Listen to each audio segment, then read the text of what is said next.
Am I following my path as seen fit? Beautiful, beautiful question. Okay, so beautiful. We often have this question, am I on the right path? And this is why this guidance is going to resonate for everyone. How do we find our path? We find our path by, well, first, knowing that there is no one path. Thinking and believing that there's one path is a trick of the mind that is involved in dualism. So when we are in the realms where we're operating under dualism, where there's right and wrong, and we really believe that there's only one way for us, then a lot of fear comes up. This is guiding another question.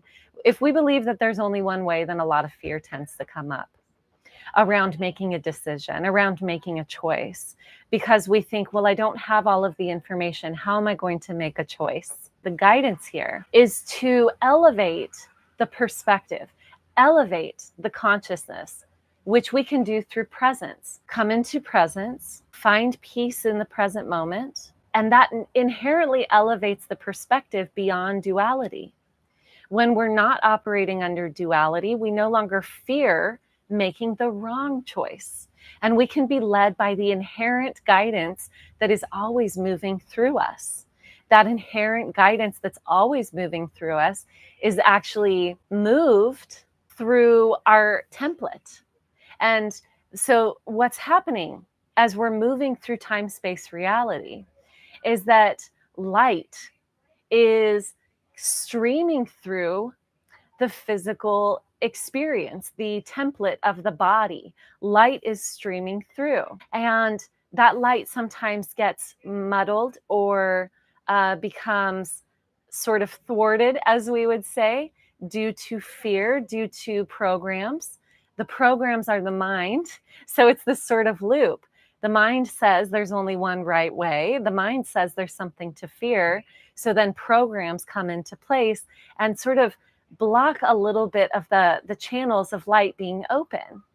And so what we really want to do is come into presence that allows those blockages to naturally open. And then our perspective elevates, our consciousness elevates, and that allows more light to come through. And we are guided inherently by this template. This template is guiding us. And how can we know what the next step is? It's what lights us up, what illuminates us from within. That's our template. What is illuminating us? We're going to very, very naturally be looking in the direction of what lights us up. Now, sometimes what lights us up feels a little muddled because we have so much training in this human experience to not follow the light because we think there's right and wrong. Can you see this cycle? Can you see this cycle? We think that we need to be led by our minds. We think that our minds need to come in and say, well, that's wrong and that's right. And this is how we're going to make our choices.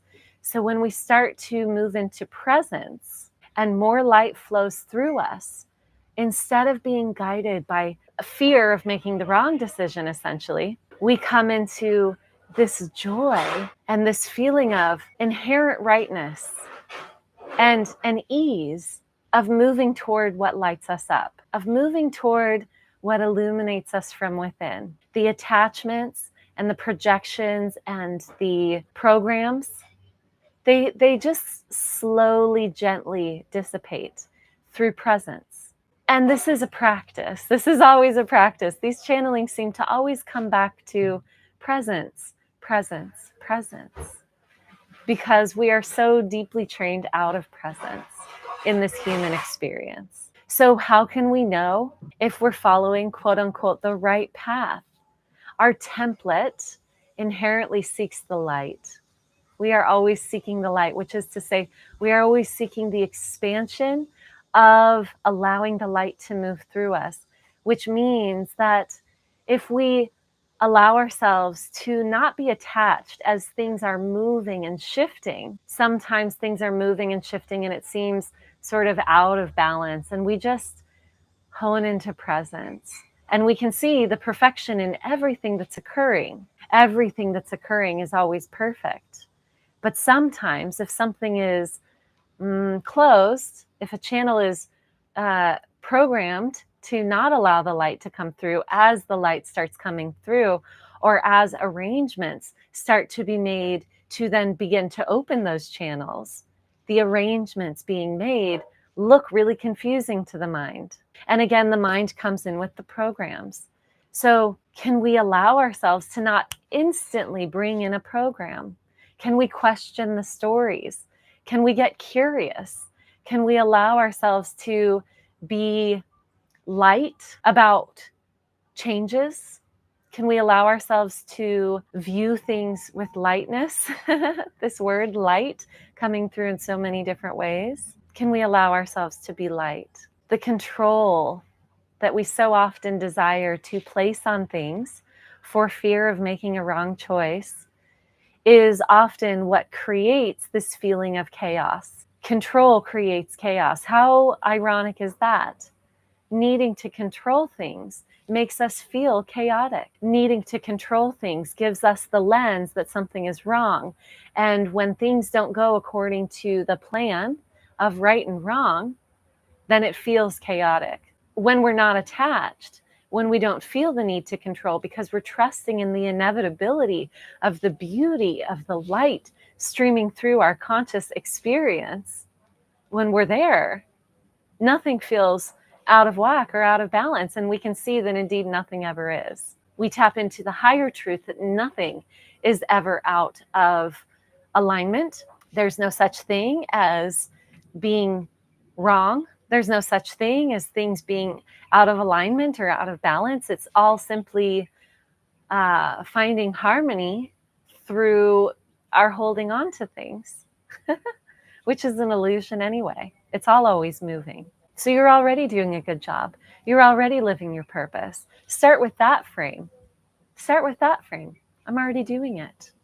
I'm already doing all of it. In this present moment, where am I compelled? With deeper presence, where am I compelled? There can't be any mistakes. There's no wrong, which means inherently it's all full of love and light. Because when we expand into non-dualism, when we expand and allow it to all be, it's all, everything is. And we can actually experience and feel that feeling of frequency love. We feel that love. We understand a glimpse of universal love from that place. There is no path. To believe that there is a path is to believe that you can be off the path. The path is created through our focus. Our focused awareness is what creates a path. It tunes us into what we believe and what we call timelines. Timelines are all swirls. They're all now. They're all now. It is a programmed experience when we see a timeline. It is a belief in a narrowed experience so that we can have blinders on and have the fullness of one breadth of experience that can be jumped out of and into at any moment. And there's nothing to jump out of and into other than our focused awareness. That's what a timeline is. It's our focused awareness on a specific belief, pattern, trajectory. It doesn't exist. We can be anywhere at any time. Programs that at times serve the human capacity. We love the programs. If we didn't have some form of programming, we wouldn't exist in this human experience. That's why we have a template.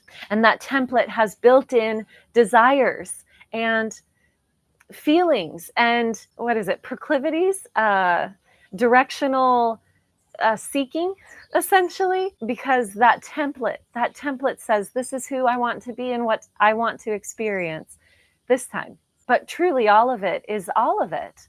And how can we, this is cool. How can we best jump timelines? By becoming highly empathic and jumping into each other's experiences. Because then this template can continue to exist and we're still, with our consciousness, experiencing a completely different experience through the embodiment of parts of ourselves, which when we are one, we know that all of us, every experience, everything, every incarnation is us. So you want to have a different timeline experience, start being a different person. And you can do that for a moment or for your whole life. It's highly recommended that you stay connected to your human template because you do have things that you want to experience. But if you want to experience something else, simply be somebody else in your consciousness. And that can mean that you are somebody else within your what we would call soul embodiment for this experience. My desire is that this is all making perfect sense and that this is all also blowing your minds at the same time, because how powerful that we can just jump timelines by jumping into the experience of another person. Congratulations to those of you who are highly empathic. This is a powerful place to be. Know where you are at any given moment, and also know that you're everywhere. You are God, which means that you are the awareness of all, which means that you are everything, which means that I am you and you are me. Have these experiences, enjoy them, play with them. Coming back to your divine template is going to feel the most attuned and alive and wonderful for you, because it is what you created for yourselves coming into this time-based experience, this belief around the illusions of the unfolding of time. You desired your template. So that's home base. Your home base is your template being illuminated at its highest capacity. You're going to feel odd if you jump into somebody else's experience, as much as you might feel odd if you are outside of the fullness of your own full illuminated light experience in this template. You might feel odd being enmeshed with somebody else's experience unconsciously, especially unconsciously. But if you can do it consciously, if you can do any of this consciously, what a fun, wild ride. Jump into and out of whatever experience you desire, simply through your focused awareness. That was a fun transmission. Thank you.